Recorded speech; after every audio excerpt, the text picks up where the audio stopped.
Okay, so we're going to go over the last page of your linear review packet. I'm going to zoom in a little bit here. When we have to solve systems by graphing, we're looking for the point of intersection, so we have to graph both equations. The first equation has a y-intercept of 3 and a slope of 4. So I'm going to start at 3, and my slope I'll consider to be 4 over 1. But I'm looking, I don't have enough room to go up 4 to the right 1, so I'm actually going to treat it as negative 4 over negative 1, down 4 to the left 1, down 4 to the left 1. I think I'm right on my last one. I had messed up a little bit, counting slope. So I've got that line graphed, and then I go to my second equation. The solution is going to be the place where these intersect. My y-intercept is at negative 2. My slope is negative 1, so negative 1 over 1, down 1, right 1, down 1, right 1. Make sure that you're not only showing your graphs or your lines, but you're also giving the point of intersection. These intersect at negative 1 and negative 1, so the solution to this system is negative 1, negative 1. Make sure it's on your page. Circle it, write it. Going over to number 3, first equation is going to start on the y-axis at negative 1. It's got a slope of negative 1/2. I'm going to put the negative in the numerator, down 1 to the right 2, down 1 to the right 2. Following that pattern, go up 1, left 2, draw my line, go on to my next one. It's going to start at negative 4, up 1 to the right 4. There's my point of intersection right there. Down 1 to the left 4, give me another point. And the solution to this system is going to be 4, negative 3. Cool. So moving on to solving systems by substitution. When we solve by substitution, we want to have, and both of our problems are set up for this, a quantity that we can replace in the second equation, in the other equation. I'm going to go and replace the y value in the second equation with the quantity negative 2x plus 1. So 2x minus 2 times, and I'm going to go drop that quantity in there, negative 2x plus 1 is all equal to 4. I'm going to distribute and start solving this equation. Negative 2 times negative 2x is positive 4x. Negative 2 times 1 is minus 2. That equals 4. From here, I want to simplify before I start undoing. Adding my like terms, I get 6x minus 2 equals 4. If I add 2 to both sides, 6x's equals 6. If I divide both sides by 6, I find that x is 1. I'm not finished here. What I need to do, I've got one part of my solution. I need to go find my y value. I'm going to use the first equation. What is y when x is 1? And when x is 1, y is negative 2 plus 1 or negative 1. The solution to this one is 1, negative 1. Same idea as I go into this problem. I'm going to grab the quantity, 2x plus 4. I'm going to put it into the second equation where I see y. Y, that's not what I wanted to write. Negative 5x minus 5 times that quantity that I'm putting in place of y is all equal to negative 5, negative 5x. Negative 5 times 2 is going to give me a minus 10x. Negative 5 times 4 is going to give me minus 20, all equal to negative 5. Combine like terms. Negative 15x minus 20 equals negative 5. Add 20 to both sides. Negative 15x equals positive 15. When I finish by dividing by negative 15, I get x is equal to negative 1. I'm going to go and say, all right, I've got the first part of my solution. I need to go find my y value. What is y when x is negative 1? Y is negative 2 plus 4. It's going to be 2.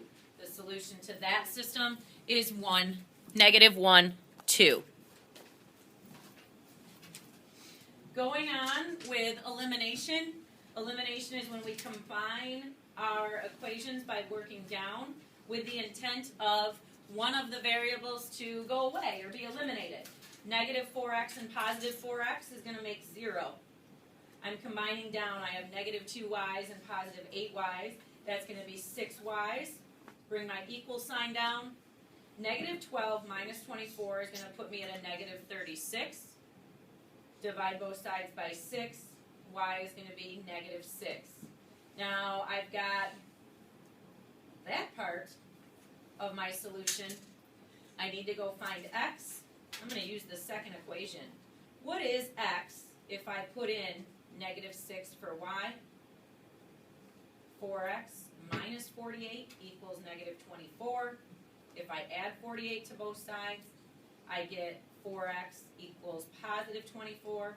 If I divide both sides by 4, x is 6. Now I have my solution. That would be the point of intersection if these were graphed. When I go on to the second problem, again it's going to be the x's that will be eliminated. This problem is real similar to the first one. The 4x minus 4x is going to leave me with 0. 8y and 2y is going to give me 10y's.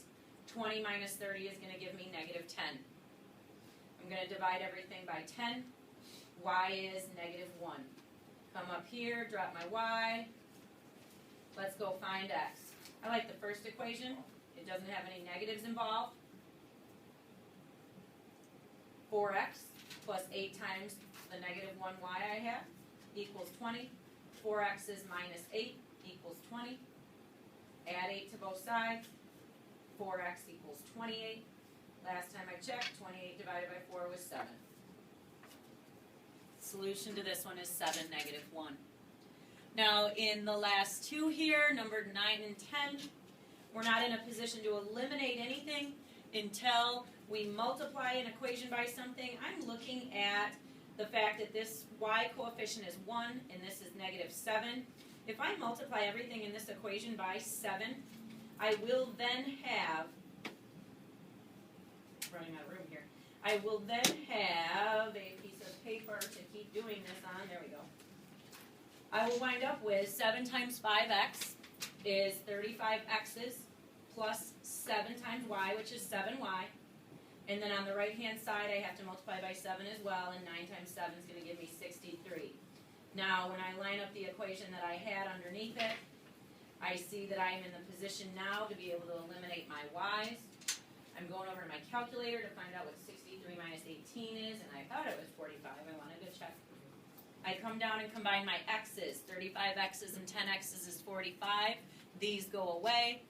63 minus 18 is 45. Divide both sides by 45. X is simply 1. I'm going to go up here and say there's my 1. Let me go find out what my y is. I'm going to use the first equation. 5 times 1 plus y is 9. 5 plus y is 9. Y is going to have to be 4. Last but not least, number 10. When I look at my terms, the coefficients on x, I got negative 4 and 1 and 9 and negative 3. Unfortunately, nothing can be eliminated unless I multiply. I'm going to multiply, and there's a couple ways you can do this. I'm going to multiply the bottom equation by 4 because I want negative 4x and 4x to be together. I'm going to multiply the bottom by 4 all the way through. I'm going to come over to my paper and rewrite everything. Negative 4x plus 9y equals 9. I didn't have to change the first equation. 4 times x times 4 times negative 3y is going to give me 4x minus 12y equals negative 6 times 4 is negative 24. Now I start combining down. The x's go bye-bye. Negative 3y equals negative 15. 9 minus 24 is negative 15. Divide both sides by negative 3, and y is 5. If y is 5, what is x? X minus 3 times 5 equals negative 6. I just grabbed this original equation. X minus 3y is negative 6. X minus 15 is negative 6. If I add 15 to both sides, x in this case is 9. As I said, watch these videos so you can hear my lovely voice in the privacy of your own home. Good luck.